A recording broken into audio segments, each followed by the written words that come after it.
more white with the blue on the head for 10, and then the ones that are more blue for 15, but they're very moody. This one today looks like that, but next week can look like that white one. So for the most part, this tank, 90% or more stays extreme and nice blue coloration.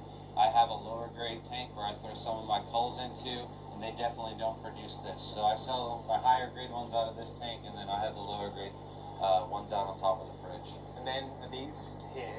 So those are the classic. Yeah, these, I've seen these before, but these are sweet. But if you look close, some of them got blue faces. What? So it's hard, they're hard to photograph, and that's where editing comes in a little bit to try and get some of it not as washed out. But you would cross these with a tiger shrimp and then selective breed them to get these. And these are what like an ideal tabby is. These are like a white dominant gene, but the nicer ones are up here, where they're like half coloration of red and white. Wow. Yeah, they're cool. What are these fancy red tigers? Yeah. And then of course right next door we have the black ones. Which one do you prefer? So the red is more popular. In Asia, I've been here in my son's room away from my daughter, and if the power does go out, heat rises, they're on the bottom right, and out of 155 different varieties of shrimp that we had when we lost power, we lost 5 of them.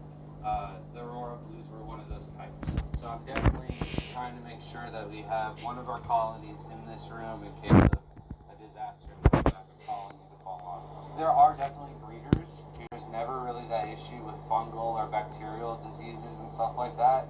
If you're keeping it warmer, you really got to be good on your oxygen levels. Make sure you're not overfeeding.